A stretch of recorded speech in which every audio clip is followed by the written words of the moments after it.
Всем привет! Это Ярослава, и это канал для тех, кто изучает русский язык. И у нас с вами есть отличная традиция каждый раз делать какие-то новые форматы. И сегодня у нас будет небольшая игра. Я буду вам показывать картины известных художников. Эти картины можно найти в самых известных музеях, галереях России. И, может быть, вы знаете этих художников, может быть, вы даже знаете эти картины. Но чтобы было чуть-чуть, немного интереснее, давайте сыграем в одну игру. Итак, вы видите 4 портрета. 4 портрета, 4 картины. Я выберу одну картину и буду описывать эту картину, буду рассказывать об этой картине. А вам нужно будет отгадать, о какой картине я говорю. Перед тем, как начать, подпишитесь на этот канал, если вы еще не подписаны. Поставьте лайк, если вы хотите больше видео об этих картинах, ну, не только об этих, а о других тоже картинах. И напишите комментарий, какая картина вам понравилась больше всего или какие другие известные русские картины вы знаете. А еще можете сказать, догадались вы или нет. Итак, у нас есть 4 картины. Сначала я прочитаю название и автора. Итак, первая картина — это портрет Марии Лопухиной. Автор Владимир Боровиковский. Кстати, когда мы говорим о картинах, мы не говорим «нарисовал». Ну, то есть картины не рисуют, картины пишут. Значит, что Владимир Боровиковский написал портрет Марии Лопухиной в 1797 году. Давайте я буду говорить еще год, чтобы на всякий случай, чтобы вы еще могли повторить эти прекрасные даты. Второй портрет. Портрет Анны Ахматовой. Автор Натан Альтман. То есть портрет Анны Ахматовой написал Натан Альтман в 1914 году. Третья картина. «Купчиха за чаем». Автор Борис Кустодиев. И картина была написана в 1918 году. И последняя картина. «Алёнушка». Автор, художник Виктор Васнецов. 1881 год. Кстати, вы знаете, кто все эти люди? А я сейчас вам скажу. Алёнушка. Алёнушка — это героиня русских народных сказок, то есть русские фольклорные сказки. Алёнушка. Это героиня сказок. Купчиха. Вообще купцы — это особый класс людей, или, как мы говорим, сословие людей. Это не дворяне. То есть это не самый высокий класс, но это и не низший класс. Купцы, купечество — это класс предпринимателей Российской империи, ну и вообще в России. Не сейчас. Сейчас купцов нет. Но раньше, до СССР, купцы — это предприниматели, это владельцы заводов, фабрик, это люди, у которых были магазины, например, или которые занимались продажей товаров между странами. Да, это были купцы. И вот это купчиха. Возможно, она чем-то занимается, или, может быть, ее муж занимается такой предпринимательской деятельностью, или она может быть дочь такого купца. Дальше. Анна Ахматова. Я 100% уверена, что кто-то из вас точно знает, кто это.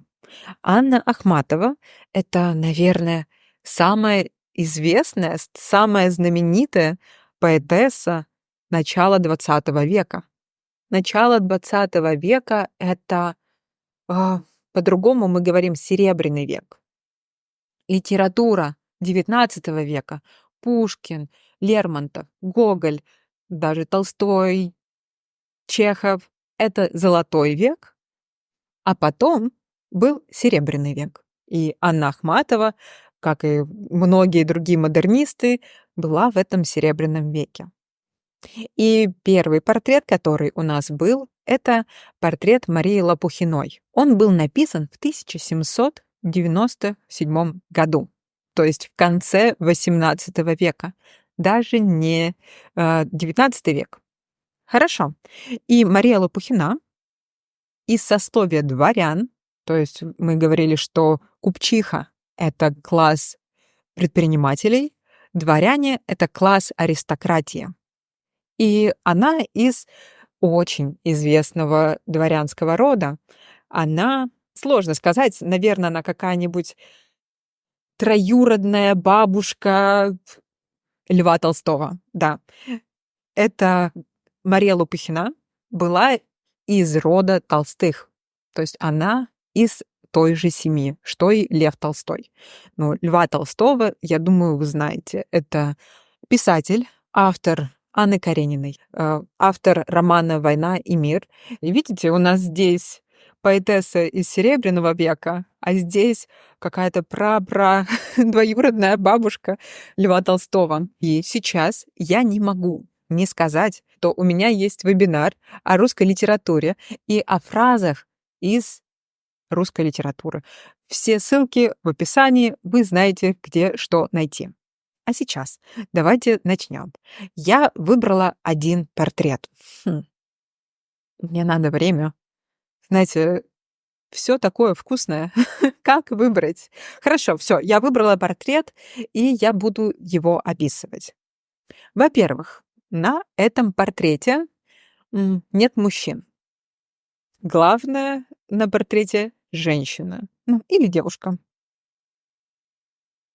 Потом, на этом портрете есть природа. Мы видим деревья. Еще мы видим не только природу, не только деревья. Еще мы видим небо. Главная героиня этого портрета, ну, очень красивая девушка, очень красивая женщина. Я бы сказала, что у нее очень интересная внешность. Мы видим ее руки. Да, у этой героини мы видим руки. И сама героиня смотрит немного вбок. Героиня не смотрит прямо на зрителя, а смотрит немного вбок. Нам очень сложно сказать, какое у нее настроение. Очень сложно сказать, что эта героиня чувствует, какие у нее сейчас эмоции. Эта героиня носит платье. Она в платье. И платье это синего цвета. У героини мы видим вот голую грудь. Мы видим вот эту область. Мы видим, мы видим эту область, грудь у нее голая. Что еще можно интересного сказать об этой картине? Ну, во-первых, мне кажется, что эта картина очень оптимистичная. Она точно не грустная, и эта картина точно не печальная. Я думаю, даже не задумчивая. Мне кажется, это очень оптимистичная картина. И героиня выглядит тоже очень благополучно. Героиня выглядит очень довольной, может быть, своей жизнью. Видно, что она живет хорошую жизнь. На этой картине есть не только эта женщина. На этой картине есть еще одно животное. Я не буду говорить, потому что все знают это слово. Это слово «кот». Еще у этой героини есть украшения. У этой героини есть сережки. И вообще, когда я смотрю на эту картину, то, скажу честно, у меня просыпается аппетит. Я тоже хочу арбузы. Я тоже хочу поесть арбузы. У нас сейчас зима. Я думаю, что вы уже догадались, что я говорила о картине «Купчиха за чаем». Ну, посмотрите просто, какая прекрасная женщина с такими кудряшками. У нее интересная прическа, сережки, рядом кот. Видно, что жизнь удалась. Она сидит, ест арбуз, пьет чай. У нее тут какие-то кексы, пирожки. Ох, как хороша жизнь. Сзади церковь и небо такое голубое, прямо как ее глаза. А кожа белая-белая. Сразу видно, что она ни дня своей жизни просто не работала. Вот, какая хорошая жизнь. Сразу видно. Человеку повезло. Давайте посмотрим на остальные портреты. Например, на первой картине, на портрете Марии Лопухиной, мы тоже видим, что героиня в платье. И у Марии Лопухиной мы тоже видим открытую грудь, да, мы тоже видим природу, сзади деревья, небо. И сейчас я расскажу немного про историческую и про культурную часть. Смотрите, картина была написана в 1797 году. Не XIX век, но уже почти XIX век. И до XIX века была огромная мода на классицизм, на классическую культуру. Это Древняя Греция, например, Древний Рим. И вы видите, что героиня портрета стоит, ну, она просто как греческая статуя. Ее платье в таком стиле ампир. Цвета очень нежные, очень приглушенные, очень такие романтические. Но, с другой стороны, в это время на рубеже веков с 18 на 19 век у нас начали появляться другие направления в искусстве. Я об этом говорила на вебинаре о литературе, но ладно, скажу тоже здесь. После классического стиля стал популярен романтический стиль и сентиментальный стиль. И посмотрите, этот портрет идеально показывает этот переход. Во-первых, очень классическое платье, такое в классическом стиле, в стиле ампир. Но, с другой стороны, цвета очень пастельные, очень приглушенные, очень аккуратные. Взгляд у этой девушки, вы можете увидеть, очень не строгий, потому что классицизм — это строгость, классицизм — это то, как должно быть. А здесь девушка очень открытая, очень нежная, совсем не классический стиль. Да, это как раз такой переход к сентиментализму, что воздушный, такая влюбленность. Вот это такая девушка. Следующий портрет. Давайте возьмем, если мы идем по направлениям, то это был у нас сентиментализм, переход от неоклассицизма. Вообще, это в Европе в это время, в XVIII веке, был неоклассицизм, но в России это был просто классицизм, потому что в России не мог быть неоклассицизм, потому что обычного классицизма не было. Поэтому для нас это просто классицизм, для Европы это неоклассицизм. Потом следующая картина по времени — это «Алёнушка». 1881 год, уже ближе к концу XIX века, когда в литературе у нас реализм, в искусстве тоже вы видите абсолютный реализм. Но, как обычно, есть нюансы, как обычно, есть но. Все краски, все реалистичное.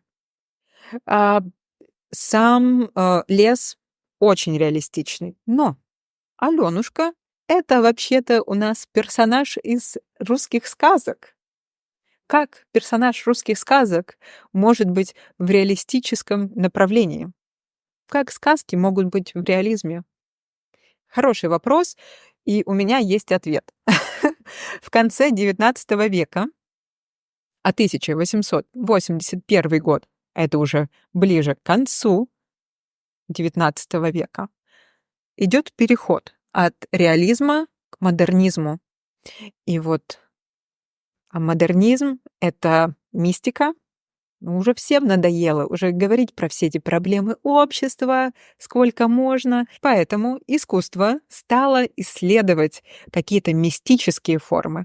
А что может быть более мистическим, чем русские сказки? Портрет 1914 года. Это Анна Ахматова «Серебряный век». Но вы видите уже полностью модернизм, да, вы видите яркие краски. Это не такой реализм, который был раньше. И на портрете с Анной Ахматовой мы видим яркие цвета, мы видим необычные формы. Ну, это чистый модернизм. Даже уже почти кубизм. Чистый авангард. И портрет, который я выбрала, это Борис Кустодиев, 1918 год. Кстати, я сейчас прочитала, что в картине «Купчиха за чаем» моделью была дворянка, а не купчиха. Но выглядит, конечно, как настоящая купчиха. Так вот, последняя картина. Это модерн, это авангард, это яркие краски, яркие цвета. И что мы видим у Бориса Кустодиева? Те же яркие краски, очень такой гипертрофированный образ. То есть это, конечно, не реализм, потому что реалистические портреты, ну, так не писали. И это гипертрофированный такой русский стиль. И смотрите, эта картина была написана в 1918 году, если что, то семью Николая II всю убили в 1918 году, в этом же году. А революция была в 1917 году. И мне кажется, что этот портрет купчихи за чаем — это последний портрет, который передает такую атмосферу Российской империи, спокойный период, до этих всех переворотов и до всех кардинальных изменений. Примерно так. Вот что я думаю. Ладно, ребята, я надеюсь, что вам понравилось это видео. И напишите мне, если вы хотите другое подобное видео. Я приготовила еще 2 подобных раунда. Поэтому, если вам понравилось, то, пожалуйста, скажите мне. Я буду рада снять это видео для вас. Пожалуйста. Поставьте лайк этому видео. Вы не представляете, насколько это приятно. Подписывайтесь на телеграм-канал, подписывайтесь на Buy Me Coffee. Там есть специальные бонусы для поддерживателей. И скоро будет мой новый вебинар. И если вы здесь, то в комментариях вся информация. В общем, рада была с вами всеми поболтать. И до скорого. Пока-пока.